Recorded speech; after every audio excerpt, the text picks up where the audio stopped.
A woman trapped behind the Iron Curtain with no travel budget, no native English friends, and no legal way to leave her country, learned 17 languages so fluently that she became a professional conference interpreter.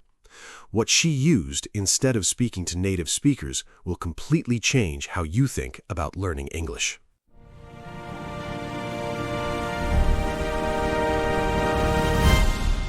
No travel, no language exchanges, no native speaker friends, no way out of the country, not legally, not practically. For much of her adult life, this woman lived in Hungary behind the Iron Curtain, in a country where leaving to study abroad was not a realistic option for most people. And yet she learned 17 languages to a professional level. Not conversational, professional. She became a conference interpreter. She did not move to London. She did not enroll in an immersion program. She did not spend her evenings on language exchange apps, because those did not exist yet. She learned through books, through reading, through a daily discipline so focused and so specific that the results look almost impossible from the outside. Her name was Kató Lomb, and today we are going to pull apart exactly how she did it, what the science says about why it worked, and how you can apply the same method starting this week. Welcome to Fluent English Podcast. I'm Alex. And I'm Emma. And today we are going to challenge one of the biggest assumptions in language learning, the idea that you need a native speaker to reach a high level. Right, and not just challenge it, we're going to replace it with something better, a real, historically grounded, scientifically supported method, one that has worked for some of the most impressive language learners in recorded history. And we will give you the exact system at the end of the episode. 5 steps, about 20 to 30 minutes a day. But first, the story. Because before we talk about the science or the system, we need to talk about a real person, someone whose life directly contradicts what most learners believe. Let's talk about Kató Lomb. Kató Lomb, born in Hungary in 1909. By the time she died in 2003, she spoke 17 languages, not just conversationally, professionally.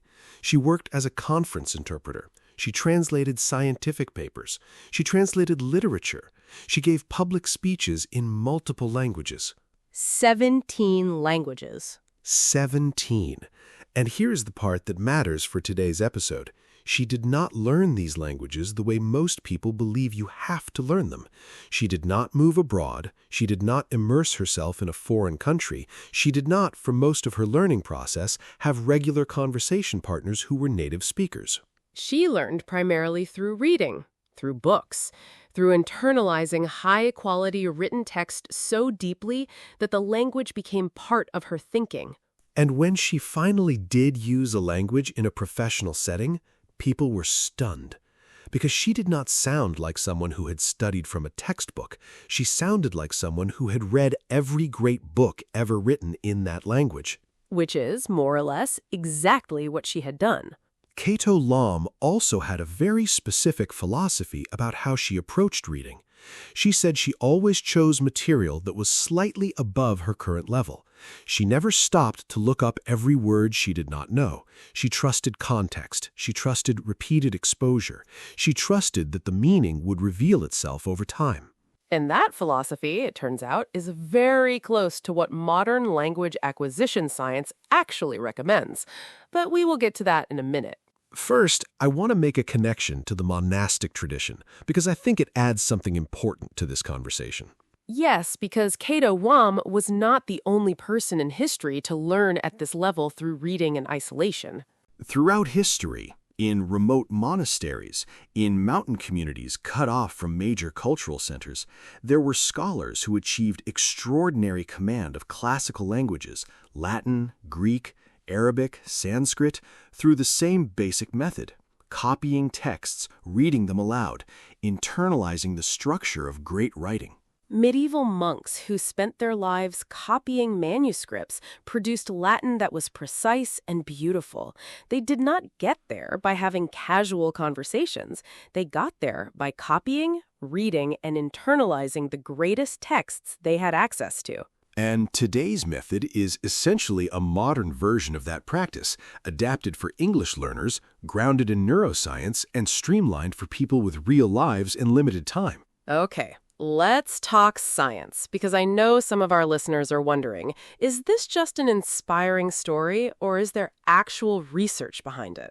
There is very solid research behind it, and it starts with a linguist named Stephen Krashen and his theory called the input hypothesis. The input hypothesis. Krashen published this in the early 1980s, and it genuinely changed the field of language acquisition research. Alex, can you walk us through the core idea? Sure. The core idea is this. You acquire language, meaning it becomes natural and automatic and effortless, not by drilling grammar rules, not by memorizing vocabulary lists, or by repeating scripted phrases. You acquire it by receiving and processing what Krashen called comprehensible input. Comprehensible input. That is the key term. What does it mean exactly? Comprehensible input means language that you can mostly understand, but that contains a small amount that is just above your current level. Krashen described this as I+1. Your current level is I, and the input you are processing should be one step ahead of that. So if you understand 90% of a text, the 10% you do not yet know is your growth zone. Exactly. And the crucial insight is that your brain acquires language through this process of understanding and internalizing, not through conscious memorization of rules. You are absorbing sentence patterns, rhythms, vocabulary in context, structural logic, without necessarily sitting down and studying any of it explicitly. And this is where reading high-quality text out loud becomes so powerful. Because when you read a serious, well-written text out loud, you are doing two things simultaneously. Right. You're processing the meaning with your reading centers, your comprehension centers, and at the same time, you're activating your speech centers. You're connecting the written form of the language, the structure, the vocabulary, to the physical act of producing it. I want to stay on this point for a moment, because I think a lot of people underestimate the neurological side of this. When you read out loud, especially when you slow down and really produce each sentence carefully, you are literally building and reinforcing neural pathways in your brain. And neurolinguistics research supports this. Studies comparing reading aloud versus silent reading consistently show that reading aloud activates additional regions of the brain, including motor areas associated with speech production. You're not just understanding the text, you're rehearsing the language physically, in your mouth, in your throat, in your breath. And I noticed this personally when I was learning Spanish. The more I read Spanish novels and essays out loud, even alone in my apartment with nobody listening, the more naturally the language came out when I actually had a conversation with someone. Because your brain had already practiced producing those patterns. The language had been encoded, not just as something you read, but as something you say. Encoded. That is a word we will come back to in vocabulary. But let's also address something I know some listeners are thinking right now. But I use Duolingo every day. Is that not enough? I watch YouTube videos in English. I play English games on my phone. Here is the honest answer. Those things are better than nothing, but they are not producing the same neurological effect. And here is why. Most app-based learning and most casual input is designed to keep you comfortable. It is designed to be easy, to give you quick wins to keep you coming back.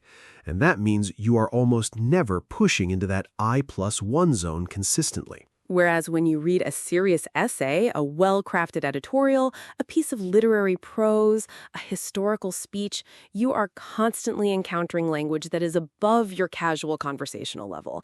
And that challenge, that slight difficulty, is exactly what drives real acquisition. There's also the vocabulary density factor. Think about a typical casual conversation, even between two educated native speakers. How many unique words do you actually encounter? The vocabulary tends to be relatively limited. We repeat ourselves, we simplify, we use filler words, we interrupt each other. Whereas written, literary, and formal text uses a much wider, much more precise, much more varied vocabulary. And when you internalize that vocabulary through reading, you start to have access to it when you speak. Kató Lomb was very clear about this in her writing. She said the vocabulary you acquire through books is not separate from the vocabulary you use in conversation. It becomes your vocabulary. It becomes the way you think. And that is the goal for our listeners. Not just to understand English, but to think in it, to reach for the right word naturally, without pausing, without translating in your head first. Okay, so we have the historical example, we have the science, and now let's get into the system, because this is what makes today's episode actually useful, not just interesting. The 5-step daily manuscript routine.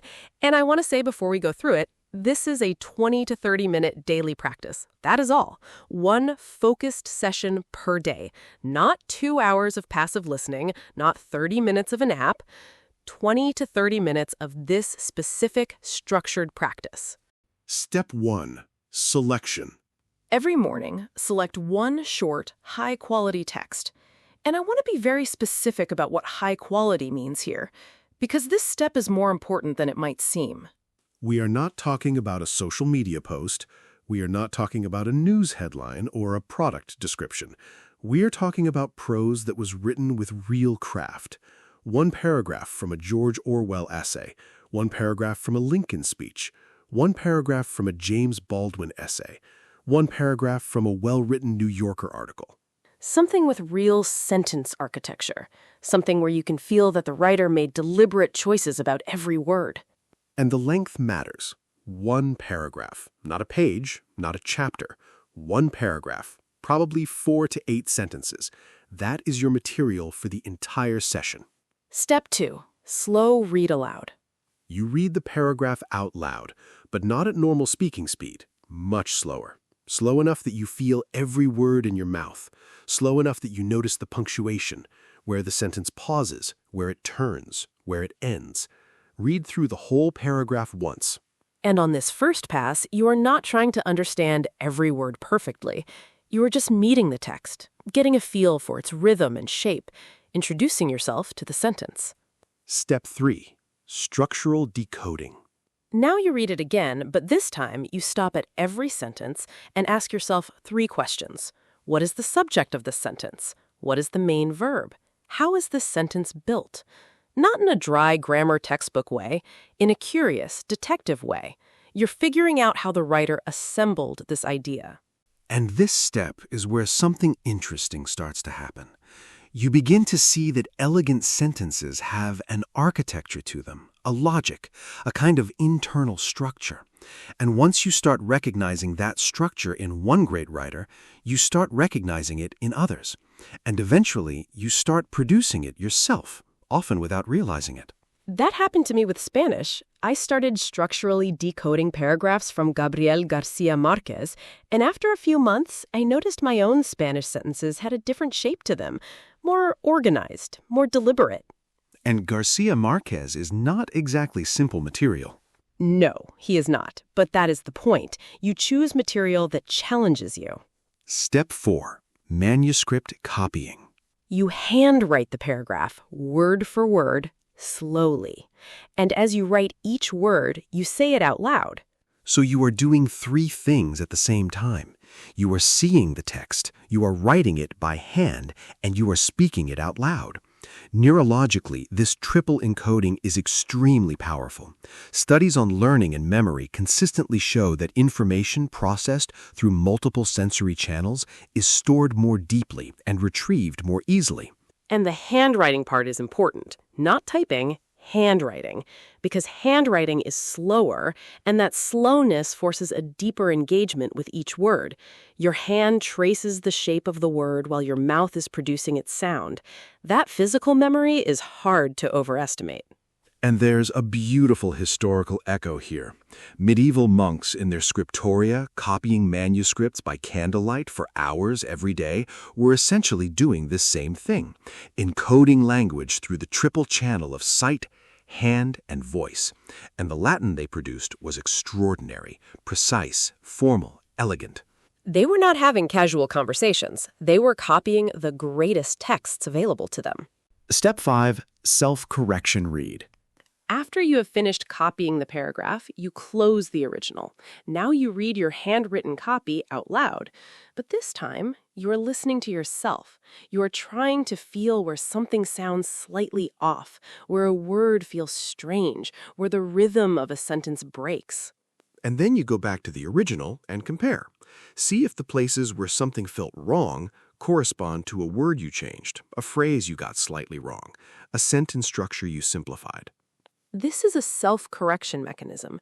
You're training your internal ear, developing a sense of what correct, high-level English sounds and feels like. And once that sense is developed, it stays with you. The whole routine is 20 to 30 minutes, one paragraph, 5 steps. That is the complete system. And if you do this consistently, 5 days a week, you will have internalized hundreds of carefully selected, high-quality paragraphs over the course of a year. You will have spoken them, copied them, decoded them, and corrected yourself against them. The English that comes out of you after a year of this practice will not sound like someone who studied from an app. It will sound like someone who has read everything. I want to add one more thing before vocabulary, because I know some listeners are worried about this. They think, if I do not practice speaking, I will not be able to speak. And I understand that fear. But Kató Lomb's experience, and the experience of monastic scholars throughout history, suggests something different. If you have deeply internalized a language through reading and structured copying, the speaking tends to emerge naturally when you need it, because the architecture of the language is already inside you.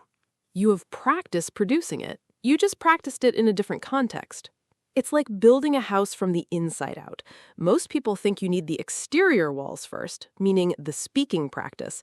But if you build a solid interior structure first, the walls go up quickly when the moment comes. All right, let's go to vocabulary. 5 words and phrases from today's episode. Words you will encounter in high-quality English texts, the exact kind you will be working with if you follow this routine. Word 1, acquisition. As a noun, acquisition means the process of obtaining or gaining something, often gradually and naturally over time. In language learning specifically, acquisition refers to picking up language naturally, as opposed to studying it consciously through rules and drills. You can use it in different contexts. In language learning, language acquisition happens through exposure and comprehension, not memorization. In business, the company completed the acquisition of its largest competitor last quarter. In everyday life, her acquisition of new skills has been impressive. The important distinction in language learning is between acquisition, which is natural and unconscious, and learning, which is deliberate and rule-based. Krashen argued that only acquisition produces fluency. Word 2, internalize. To internalize something means to absorb it so deeply that it becomes part of your thinking or behavior. Not just something you know on the surface, but something that is genuinely part of how you operate. We use this word several times today. When we said you are internalizing the vocabulary, we meant that the vocabulary is moving from your passive knowledge, words you recognize when you see them, into your active knowledge, words you reach for automatically when you speak or write. Sentence examples. It takes time to fully internalize the rules of formal writing. Or, she had internalized her father's work ethic without ever consciously deciding to. You can internalize values, habits, languages, skills, rules. Word 3, prose. Prose is written language in its ordinary form, not structured as poetry or verse, just regular written language. But in many contexts, the word carries an implication of quality. When we say literary prose or beautiful prose or high-quality prose, we mean writing that is crafted with skill and intention. Examples.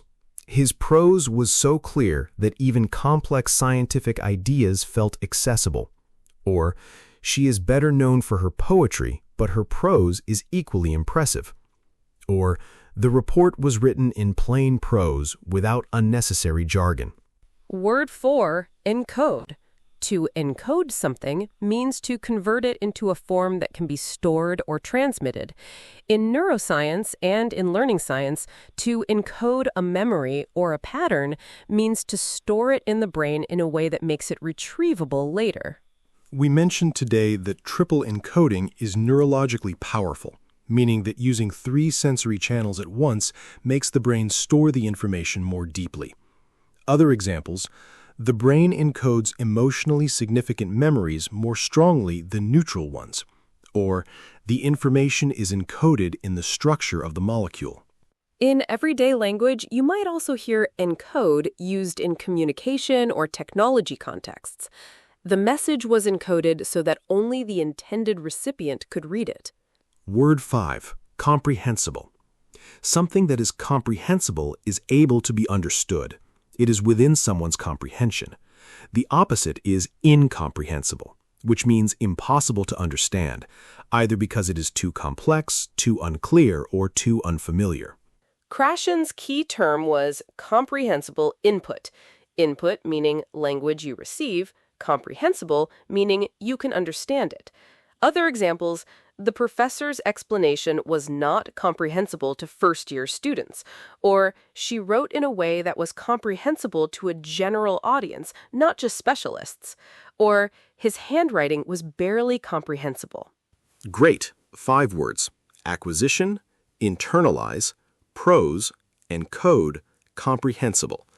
If you write those down and add them to your manuscript routine this week, you are already practicing the method. All right, let's recap the full episode. We started with the central challenge. Most learners believe they need a native speaker to reach a high level of English. Today, we pushed back on that belief with history and with science. We talked about Kató Lomb, the Hungarian polyglot who learned 17 languages primarily through reading, without immersion, without native speaker practice, without language apps, and whose professional-level command of those languages stunned everyone who worked with her. We talked about Stephen Krashen's input hypothesis, the idea that language is acquired through comprehensible input at level I+1, and that this process is more powerful than conscious grammar study or casual app use.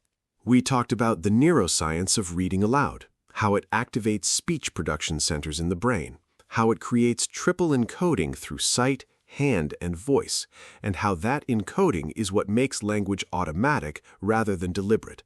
And we walked through the 5-step daily manuscript routine. Step 1, selection. Choose one paragraph of high-quality prose. Step 2, slow read aloud. Read it at a pace that lets you feel every word. Step 3, structural decoding. Analyze how each sentence is built.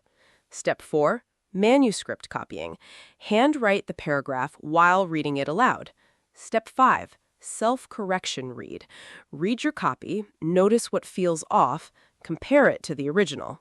If you want to start this week, our recommendation is one paragraph from George Orwell's essay, Politics and the English Language. It is short, it is precise, it is structurally brilliant, and it is freely available online. It is one of the best models of clear, powerful English prose ever written. Try it for 1 week, 5 sessions, 20 to 30 minutes each, and pay attention to how your relationship with English starts to shift. That is it for today's episode of Fluent English Podcast. We will be back next week with a new topic, a new story, and a new system. Until then, read carefully, read out loud, and keep going. Bye, everyone. Bye.